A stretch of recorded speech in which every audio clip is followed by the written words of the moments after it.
Bismillahirrahmanirrahim. Assalamualaikum warahmatullahi wabarakatuh. Alhamdulillahirrabbilalamin. Wassalatu wassalamu ala asrafil anbiya wal mursalin Sayyidina wa maulana Muhammadin wa ala alihi wa sahbihi ajmain, amma ba'du. Pertama-tama perkenalkan, nama saya Muhammad Raihan Syafir Al-Nadi dengan nomor induk mahasiswa 2210 4010 243 yang akan membawakan sebuah tugas video mapping sejarah dakwah yang diampu oleh dosen kita, dosen Bu Yasilatul Hasanah. Baik, pembahasan yang akan kita bahas di sejarah dakwah mind mapping ini adalah yang pertama adalah pengertian ruang lingkup dan fungsi sejarah dakwah. Yang kedua, setting sosial masa Arab sebelum Islam. Yang ketiga, konsepsi dan posisi sejarah dakwah Rasulullah SAW. Yang keempat, sejarah dakwah Rasulullah. Yang kelima, dakwah pada masa Khulafaur Rasyidin. Dan yang keenam atau yang terakhir, dakwah Islam pada masa Daulah Umayyah. Baik, kita memasuki pembahasan pertama adalah pengertian ruang lingkup dan fungsi sejarah dakwah. Yang pertama, pengertian sejarah dakwah. Sejarah dakwah berasal dari dua kata, yaitu sejarah dan dakwah. Sejarah berasal dari bahasa Arab syajarah, yang berarti pohon. Salah satu alasan terpilihnya kata yang bermakna pohon ini barangkali karena sejarah mengandung konotasi genealogi, yaitu pohon keluarga yang menunjuk kepada asal-usul sesuatu marga. Dalam bahasa Arab sendiri, sejarah dakwah disebut tarik yang berarti penanggalan atau kejadian berdasarkan urutan tanggal atau waktu. Orang Inggris yang menyebutnya history yang berasal dari kata Yunani, yaitu historia. Historia berarti ilmu untuk semua ilmu pengetahuan tentang kejadian alam, baik yang disusun secara kronologi maupun tidak. Kemudian dalam perkembangannya, kata historia hanya khusus digunakan untuk ilmu pengetahuan yang disusun secara kronologis, terutama yang menyangkut perihal manusia. Selanjutnya, ruang lingkup sejarah dakwah. Pembatasan ruang lingkup kajian dakwah mengingat dari jawaban pertanyaan kapan dakwah Islam dimulai. Setidaknya ada dua pendapat besar tentang pemulaan dakwah, yaitu yang pertama, penelitian yang menjadikan permulaan dakwah adalah pada masa Rasulullah SAW. Pendapat ini merujuk kepada terminologi khusus dari dakwah Islamnya, bahwa Islam adalah agama yang dibawa oleh Nabi SAW. Yang kedua, peneliti lain berpendapat bahwa permulaan dakwah adalah sejak diutusnya para nabi dan rasul. Pendapat ini merujuk kepada terminologi umum dari dakwah Islamnya, bahwa dakwah para nabi hakikatnya adalah satu.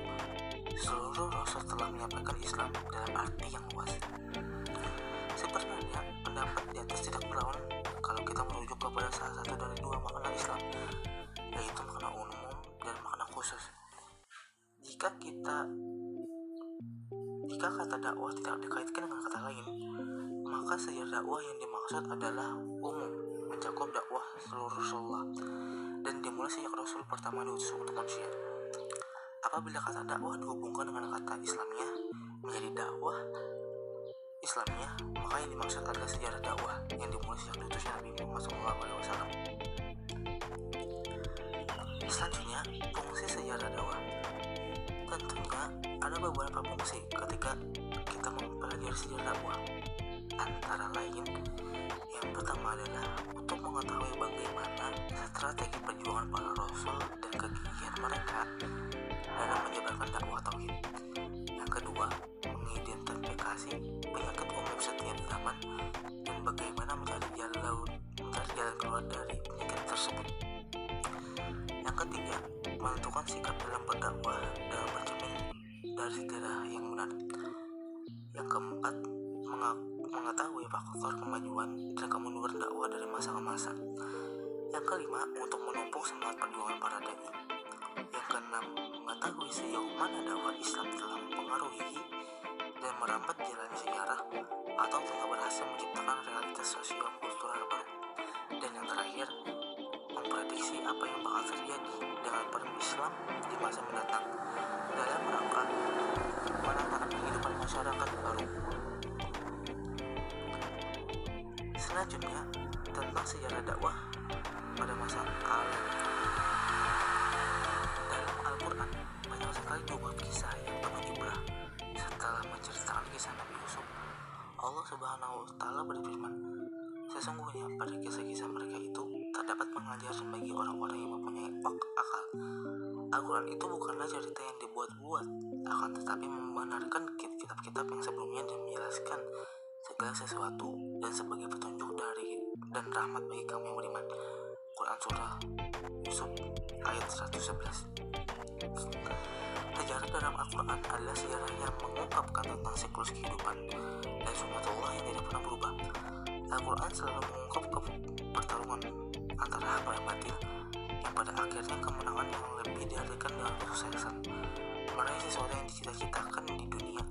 Kemenangan menurut Al-Quran adalah kekuatan mempertahankan keistiqomahan dan ketegaran prinsip tauhid, sampai ada menyebut dalam Al-Quran banyak bercerita kepada kita tentang tingkah pola umat manusia terdahulu yang akhirnya mendapatkan azab dari Allah, dan bagaimana kiat-kiat para muslim reformis pada zamannya untuk menyelamatkan masyarakat dari azab Allah.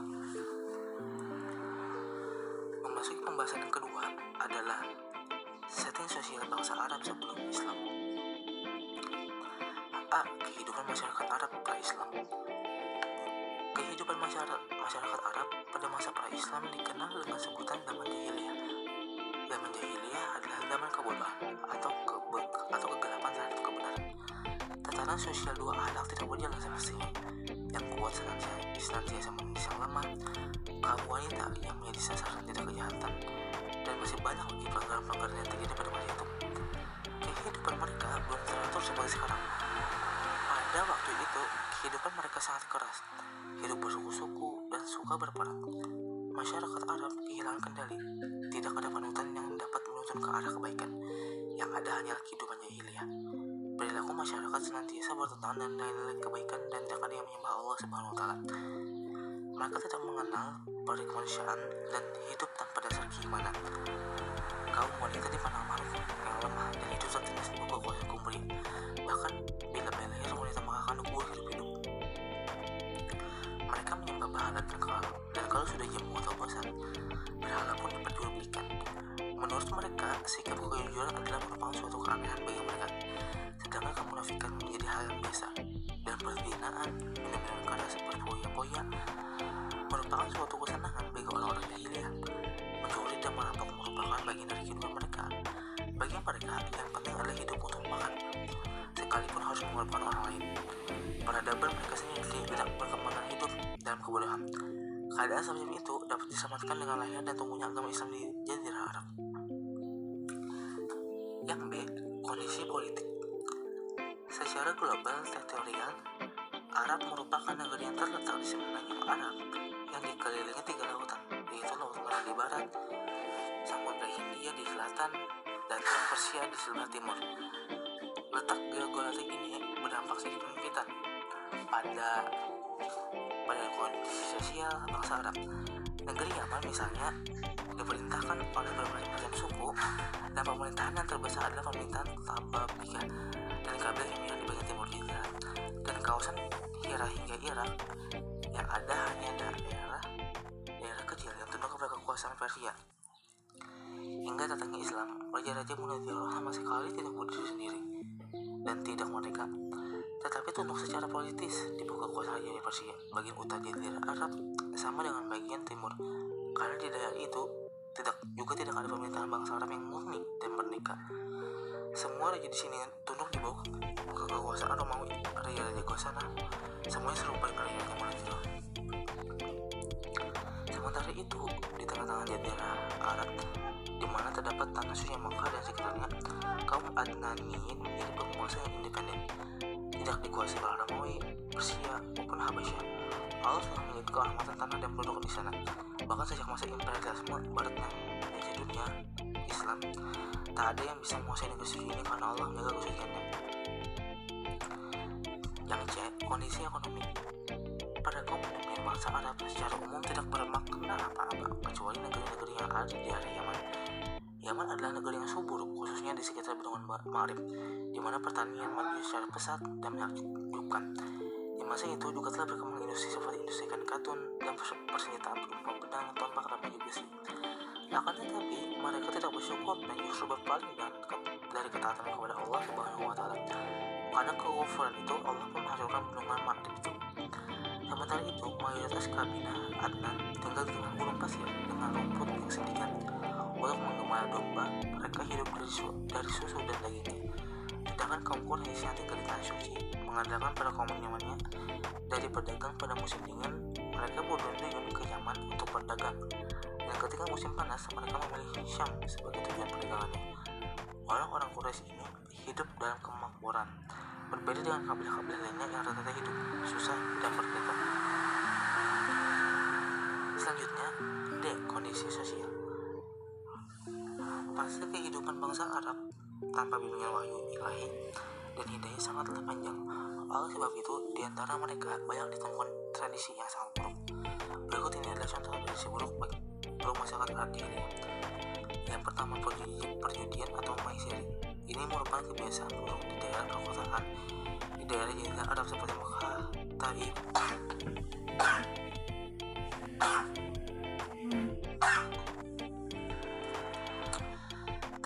San'a, Hijr, Yasr, dan Dumal Al-Jibah. Yang selanjutnya, minum hamar dan berfoya-foya. Meminum arak ini menjadi tradisi di kalangan saudagar orang-orang kaya, para pembesar, penyair dan sastra di daerah perkotaan.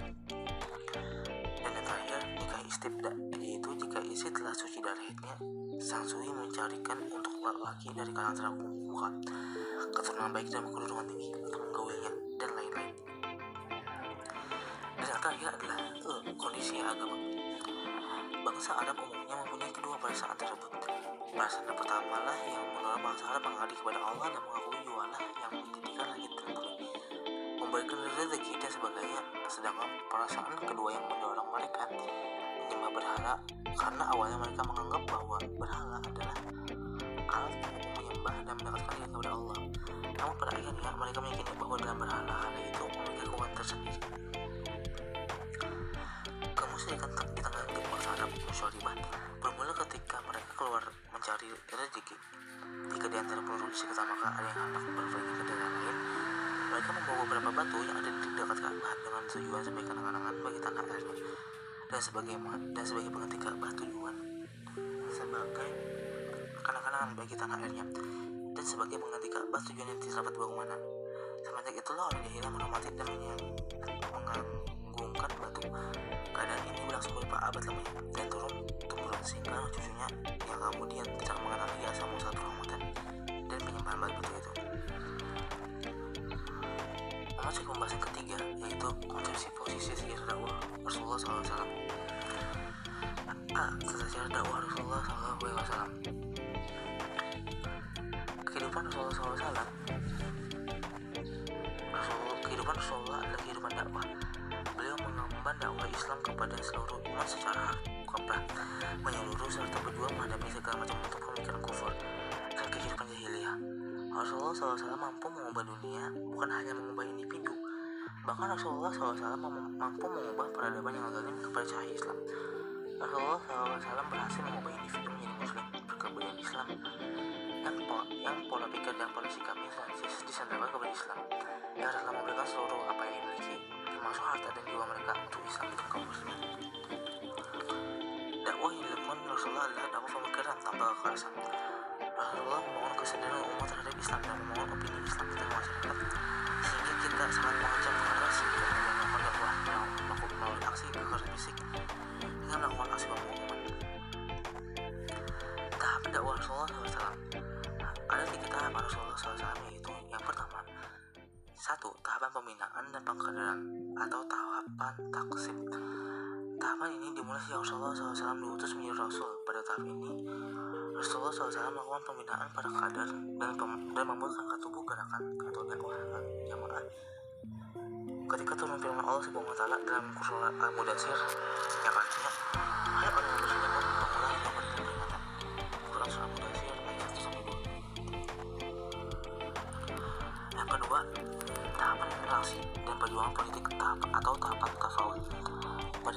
adalah yang paling berat di hadapan Rasulullah dan para sahabat sepanjang perjuangan mereka. Rumah Rasulullah SAW senantiasa dilempari oleh Ummu Jamin, isi dari paman beliau Abu Lahab. Rumah beliau senantiasa dilempari dengan kotoran dan beliau hanya merespon dengan membersihkannya. Abu Jahal juga pernah melempari beliau dengan isi perut kambing sembelihan untuk persembahan bukan. Semua perlakuan itu justru hanya menambah kesabaran dan kesungguhan Rasulullah SAW. Dalam dakwah, tak hanya Rasul, kaum muslimin yang lain pun juga tidak luput dari hinaan, ganggu dan ancaman dari kaum kafir Quraisy. Setiap kabilah menyiksa dan memfitnah sukunya yang masuk Islam. Gangguan dakwah tersebut berupa penyiksaan fisik, propaganda busuk untuk menyudutkan Islam dan kaum muslimin di dalam dan di luar negeri, maupun blokade total dengan sikap sabar dan terus berdakwah tanpa kekerasan, seperti Bilal Rabah yang disiksa, diikat dan ditindih batu besi di dadanya di tengah tarik matahari hanya agar Bilal melepaskan keimanannya. Namun hal itu justru membuat Bilal semakin teguh menyebutkan asyhadu Yasir bin Ammar dan sang istri Sumayyah binti Halid disiksa sampai mati, hingga mulut mereka menjadi syahid dan syahidah pertama dalam Islam.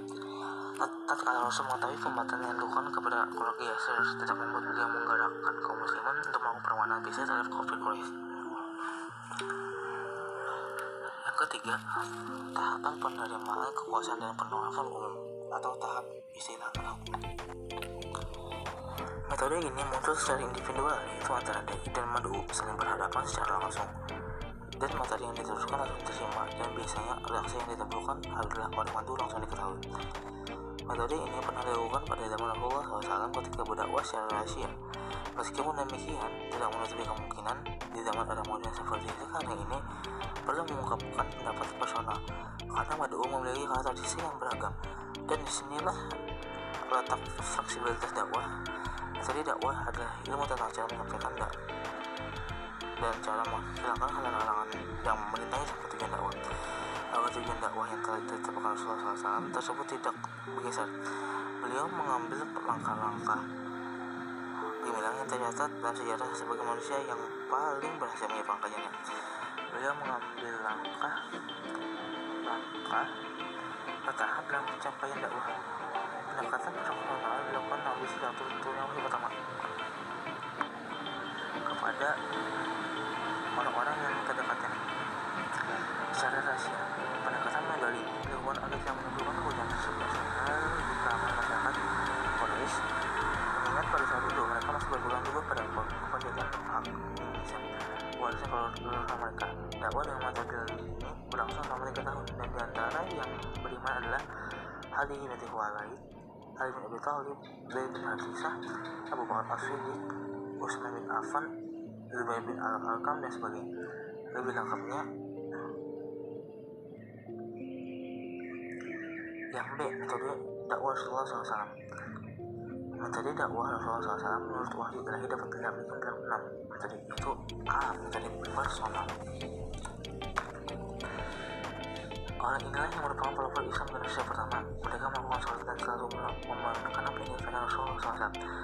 Di antara pendapat pendahulu kaum muslimin adalah Bilal bin Rabah, Abu Ubaidah Amir ibn Yamin, Salamah bin Abdul Al-Aslam Hulmi, Al-Arqam bin Abdul Arqam, Utsman bin Maz'un, dan 2 saudaranya, Qudamah bin Al-Adawiyah, Clara Umar bin Khattab, Hatabah bin Asim, Abdullah bin Mas'ud Al-Husain, dan lain-lain. Mereka semuanya dari anak keturunan Quraisy. Indonesia mengatakan jumlah mereka lebih dari 40 orang. Mereka masuk Islam secara rahasia, dan Rasulullah menerima mereka bernama rahasia pula. Ayat-ayat penting saat itu adalah ayat-ayat pendek yang memiliki pemikiran indah, penyampaian yang tenang, dan sejalan dengan kondisi saat itu yang sensitif. Isinya adalah tentang pembersihan jiwa, celaan terhadap jiwa-jiwa yang dikotori oleh dosa dunia, pengembaraan terhadap surga dan neraka yang seolah-olah tiada mereka, dan membawa orang-orang mungkin berada dalam kondisi lain di luar kendali masyarakat Arab saat itu. B. Metode pendidikan. Pada masa Nabi, dakwah lewat pendidikan dilakukan beriringan dengan masuknya Islam kepada para kalangan sahabat. Begitu juga pada masa sekalipun kita dapat melihat metode pendidikan teraplikasi dalam lembaga pendidikan pesantren, yayasan yang bercorak Islam ataupun perguruan tinggi yang di dalamnya terdapat materi-materi keislaman. Yang C. Metode diskusi. metode diskusi ya sekarang sering dilakukan lewat berbagai diskusi keagamaan. Dari dai berperan sebagai narasumber, sedangkan mad'u berperan sebagai audiens. Tujuan dari diskusi ini adalah membahas dan menemukan pemecaan semua problematika yang ada kaitannya dengan dakwah, sehingga apa yang menjadi permasalahan dapat dilupakan dengan keluarga. Tanya jawab dua bisa menghasilkan dan menulis sejauh mana kemampuan kritis dalam merespon dan memahami pelajaran tersebut. Yang D, metode penawaran. Salah satu falsafah metode yang gampang itu berpengaruh dengan cara lain. Cara ini dilakukan nanti dengan metode yang tepat tanpa paksa, sehingga mad'u ketika meresponnya tidak dalam keadaan tertekan, bahkan dia melakukan dengan niat yang timbul dalam hati yang paling dalam. Sehari ini pun harus dilakukan oleh para dai dalam mengajak mendunia.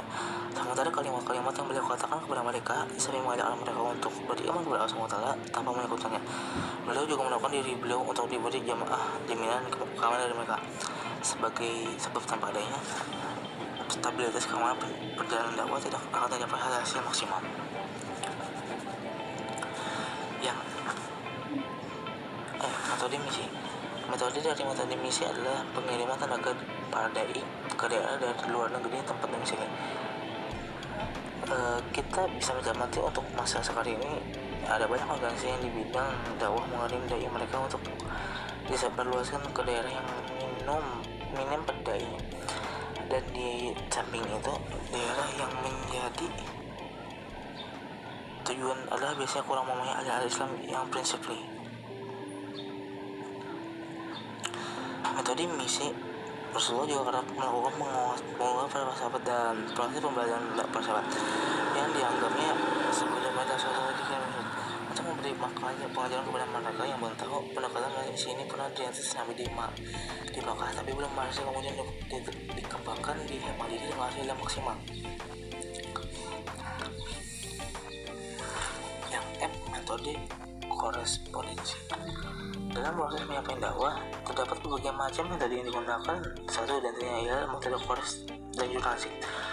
Korespondensi merupakan sarana komunikasi tertulis untuk menyampaikan informasi, pernyataan, atau pesan kepada pihak lain. Dengan demikian, korespondensi membawa informasi, pernyataan, atau pesan kepada seseorang. Dakwah melalui surat ini dilakukan pada akhir tahun ke-6 Hijriah sebelum Nabi SAW dari Hudaybiyah. Berikut sebagian dari surat Nabi SAW yang disampaikan pada penguasa sekitar dari Arab. Pertama, surat kepada Raja Habasyah Najasyi al-Asami bin al-Abjar. Surat dakwah Nabi yang disampaikan pertama kali untuk menguasai di sekitar Jazirah Arab adalah surat yang ditujukan kepada Raja Najasyi. Surat seruan untuk masuk Islam ini disampaikan pada akhir tahun ke-6 Hijriah. Surat ini disampaikan oleh Amir bin Al-Ansari Raja Najasyi mengenai agama Nasrani. Memasuki pembahasan keempat, yakni sejarah dakwah Rasulullah SAW. Sejarah dakwah Rasulullah SAW. Dakwah Rasulullah SAW selama kurang lebih 22 tahun, 2 bulan, 22 hari, atau ada yang memulatkan selama 20 tahun, dan terbagi dalam 2 periode, yaitu periode Makkah dan Madinah. Sebelum diangkat sebagai Rasul, Nabi Muhammad sering menyendiri berkhawat di Gua Hira, sampai suatu saat ketika memperoleh wahyu pertama berupa surah Al-Alaq ayat 105. Ayat tersebut dikini sebagai pembukaan dari risalah penutup yang abadi. Dakwah Rasulullah SAW di Makkah berlangsung sekitar 13 tahun, di mana wilayah Makkah kurang kondusif untuk mengembangkan dakwahnya. Karena selama 10 tahun pertama dari dakwahnya, beliau memperoleh kemajuan yang berarti terutama dalam jumlah Islam. Pada sisi lain, dakwah di Makkah lebih menekankan pada eskatologis atau ketuhanan, karena masyarakat Arab pada saat itu belum mengenal satu Tuhan Allah. Hal ini berkaitan dengan penyembahan terhadap berhala yang berjumlah sekitar 36 berhala yang mengelilingi Ka'bah. Di samping itu, dakwah di Makkah lebih menekankan pada bidang ketuhanan, juga memiliki karakteristik diantaranya dalam bidang pengetahuan, pemindahan, dan perencanaan. Selanjutnya, permulaan dakwah dari Nabi Muhammad SAW. Nabi diangkat menjadi Rasul ketika usia 40 tahun. Peristiwa ini terjadi bulan Juli nomor 90 Masehi, bertepatan dengan 17 Ramadan tahun 13 sebelum Hijriah. Beliau diangkat ketika sedang berhanus di Gua Hira di Jabal Nur, sebelah utara Makkah. Surat yang pertama kali turun yaitu Al-Alaq, surat ke-96 ayat 1-5. Kemudian turun surah Al-Mudaththir yang berisi perintah agar Nabi Muhammad SAW berdakwah. Mulailah Nabi berdakwah yang sembunyi. Ini berdasarkan Quran Surah Asy-Syu'ara ayat 215, yang artinya, dan berilah peringatan kepada yang terdekat pada periode sembunyi ini Nabi Muhammad SAW berdakwah sama lebih kurang 3 tahun, karena Nabi yang menerima dakwah atau yang lebih suka dikenal sebagai awalun, orang pertama masuk Islam.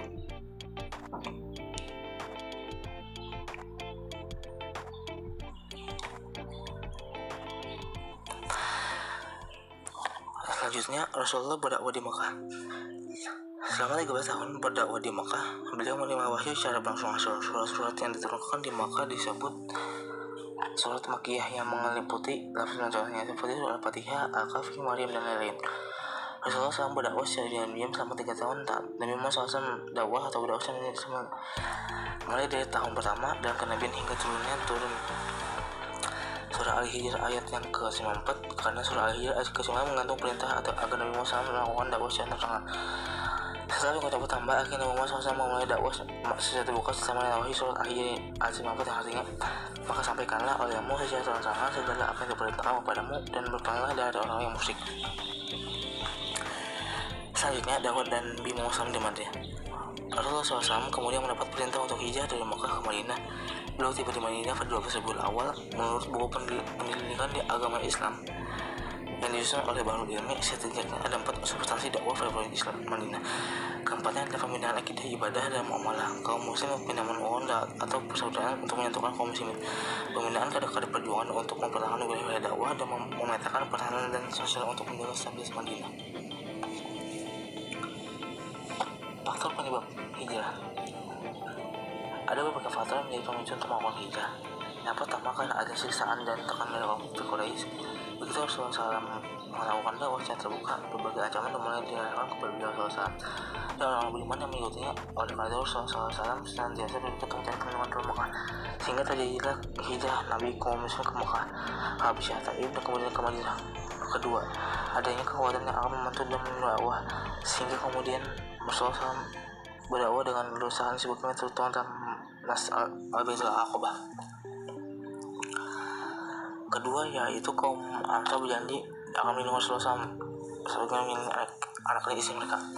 Dan yang ketiga, para pembesar Quraisy dan sebagian besar masyarakat maka menganggap Rasulullah SAW sebagai pendusta, sehingga mereka tidak percaya dengan kondisi seperti ini. Maka beliau ingin mendakwahkan masyarakat yang mau menerimanya. Itu beberapa faktor yang mendorong kaum muslim berhijrah meninggalkan negeri Makkah menuju negeri yang baru, yaitu Madinah. Semua ini dilakukan untuk menyampaikan Allah Azza wa Jalla. Yang kelima, pembahasan kelima, dakwah pada masa Khulafaur Rasyidin. Pendahuluan sekitar umur puluhan Islam. Setelah Rasulullah SAW meninggal dunia, amanat dakwah berpindah-pindah kepada para sahabat. Islam tidak mati dengan meninggalnya Rasulullah SAW, karena sebelum meninggal beliau telah meninggalkan kadar-kadar yang tangguh yang bisa menanggung ajaran Islam. Para yang tangguh yang para sahabat merasakan segala potensi mereka, baik tenaga, harta, bahkan juga mereka untuk menyebarkan Islam. Upaya para sahabat dan generasi selanjutnya adalah menyebarkan Islam dalam bentuk pembahasan Islam dalam sejarah Islam dan Islamnya. Perkembangan ilmu pada masa Khulafaur Rasyidin. Perkembangan ilmu ke daerah sekitar Mekah dan Madinah sudah dimulai sejak periode Rasulullah SAW mengurus orang yang bertugas sebagai tenaga pendidik di perkampungan. Di antaranya adalah rajin yang tinggal ke adal dan arah dengan tugas mengajarkan doa Islam. Utusan ini merupakan 10 orang sahabat, tetapi dalam perjalanan mereka dihadang oleh Bani Umayyah dan hanya 2 orang yang selamat dari pembunuhan. Tetapi mereka ditahan dan juga karena kepada polisi mereka mengurus desa. Pada masa Abu Bakar, berita pengiriman utusan dakwah tidak sampai kepada kita. Kemungkinan bisa disebabkan oleh masa pemerintahan beliau yang tidak panjang, ditambah dengan banyaknya problematika internal yang membelit perintah Abu Bakar, dan kemudian gerakan yang mengirim utusan dakwah ini gencar kembali setelah di Arabia kembali ke bangun Islam. Umar juga melakukan hal yang sama. Apabila beliau tidak sanggup menemukan jawaban dalam Al-Quran dan Sunnah, beliau melihat kepada keputusan yang dibuat oleh Abu Bakar. Jika beliau menemukannya pada keputusan Abu Bakar, maka beliau tunduk dengan keputusan Abu Bakar. Apabila tidak ditemukan, beliau manggil dengan terkemuka untuk bertemu dan beliau memesan masa bersama kepada majelis. Unsur pendekatan dakwah pada masa Khulafaur Rasyidin. kekuasaan khulafah Rasyidin berumur kurang lebih 30 tahun. Struktur dakwah yang pada masa khulafah Rasyidin meliputi unsur-unsur dakwah sebagai berikut, yaitu dai, mad'u, materi, dan metode. Dan pembahasan yang terakhir adalah dakwah pada masa Daulah Umayyah. Pemikiran pada bangsa dinasti Umayyah. Dinasti Umayyah berkuasa selama hampir 1 abad atau 18 tahun. Selama rentang waktu tersebut, dinasti ini dipimpin oleh 14 khalifah, dan salah satunya yaitu yang satu Muawiyah bin Abi Sufyan, yaitu Muawiyah bin Yazid, Marwan bin Hakam atau Marwan, Abdul Malik bin Marwan, Walid bin Abdul Malik, Sulaiman bin Abdul Malik, Umar bin Abdul Aziz Umar. Adapun sumbangsih pemikiran yang menghiasi kemajuan perekonomian di dicapai oleh dinasti Umayyah selama 18 tahun adalah sebagai berikut. A. Bidang politik atau pemerintahan.